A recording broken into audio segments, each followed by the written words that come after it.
For a hot minute now, you guys have been asking me to do a video about the food here in Sweden. But I feel like it's been done before. People have talked about the things that they were surprised by or the things that they found a little bit weird. So I thought I'd take a little bit of a different twist on it today. So yes, today I'm going to be talking about the 5 foods that I've discovered since I moved to Sweden 2.5 years ago that I now absolutely love and cannot imagine life without. And as much as it pains me to say it, I feel like I need to satisfy my own guilty conscience. Today we are considering fika out of scope for this video. The reason for that is I've already done a video where I talked about my favourite fika, which you guys can go and check out. It's well worth your time. But so semla will not be on my list today, as much as it pains me to say it. No, because today I need all of the time that I've got in this video to talk about 5 of the life-changing foods that I've discovered since I moved here to Sweden. So I hope you're ready. It's time to get started.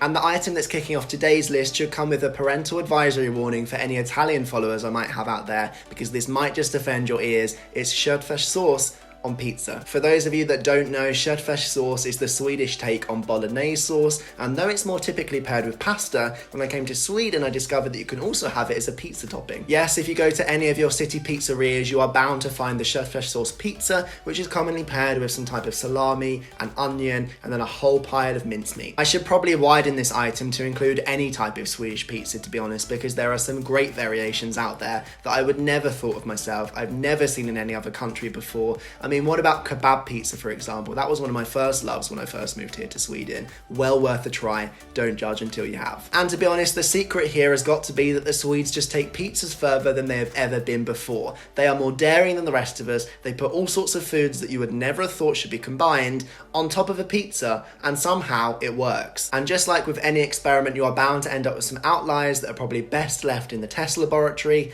Sadly, Sweden didn't get the memo for that, so you will find on the menu for most pizzerias a pizza that has banana and pineapple on top. And I can just imagine the Italians out there twisting and turning in their beds if they heard about this. I have to admit, the idea of fruit on pizza is a step too far for me. It's absolutely sacrilegious, and the idea that banana gets a place at the top of that list is horrifying. But as I said, this is supposed to be a list of Swedish foods that I absolutely love, so we'll park that for another day. And from there, we'll move swiftly on to one of my earliest discoveries here in Sweden, and number 2 on my list today, it has to be Rödbetssallad. Rödbetssallad is exactly what it says on the tin. If you translate it to English, it's beetroot salad, and it doesn't sound like it should be as good as it is. Because don't get me wrong, even back in England I had beetroot on a salad before, but the Swedes take it to the next level. Instead of just having chopped up beetroot with a load of plant leaves, what they do is something that can only be described as the beetroot equivalent of potato salad. Because here in Sweden they have had the brainwave to take that mashed up beetroot and they mix it up with a lot of onion, a dollop of mustard, some creme fraiche, among other things, and they make this beautiful concoction which I wish we could have all year round. And whilst it is available for sale all year round in the supermarkets here, it's kind of frowned upon to have it when it's not Christmas time. I mean, sure, it's acceptable to buy it on top of a köttbullemacka in some konditori or in a cafe in town,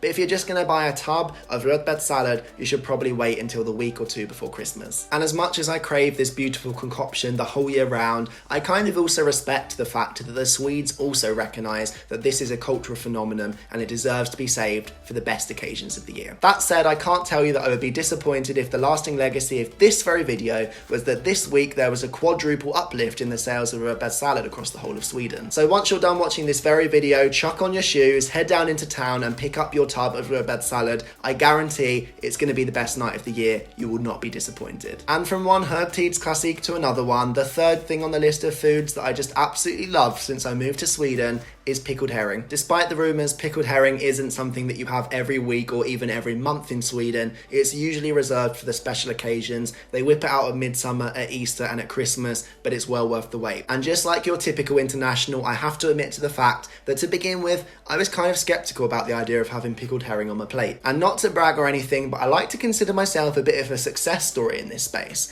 Because before I started coming to Sweden, I'd not eaten fish in years. It just wasn't something that I wanted in my diet. And then the very first time I came to Sweden to visit my girlfriend and her family, they presented me with this plate with pickled herring on it. It was the first fish that I'd had in several years, but actually it surprised me. And the thing that surprises me most with pickled herring is that it's actually really diverse. There's so many different variations you can create for all different types of tastes. So if you don't like the original, perhaps try something a bit more controversial or a bit more contemporary. And one that I can very much recommend was something I tried for the first time this past Christmas. curried pickled herring. To be honest with you, I'm a sucker for anything with curry seasoning, so the idea of adding it to seal just made a dish even better. The fourth thing that makes this list of foods that I've fallen in love with since moving to Sweden is one that I feel like is a bit of a cop-out, but I couldn't not include it. It's something that usually accompanies the Friday night tradition here in Sweden of Rydbergs Rödbetssallad, where you have like a really cozy evening, perhaps in front of the TV, with lots of snacks. And I have to admit that when you get the crisps out, I'm not someone that gets particularly excited. Like, it does the job, it serves its purpose, but I can do without crisps. If I didn't have them for a year, I wouldn't be disappointed. But the game changer for me, and the fourth thing that makes my list today, is what you serve with the crisps.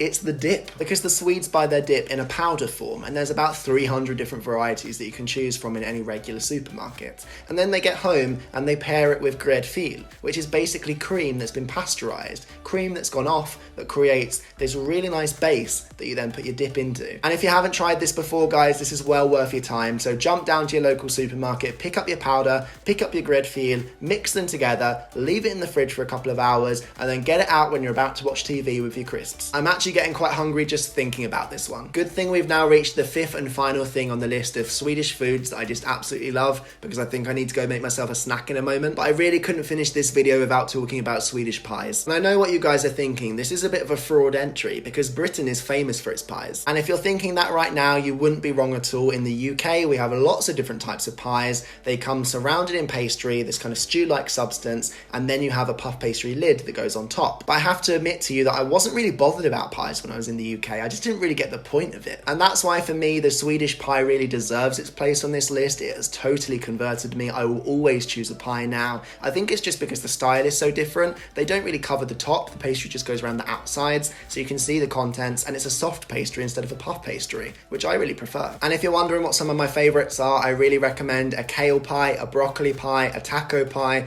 even a ham and cheese. Why not go classic?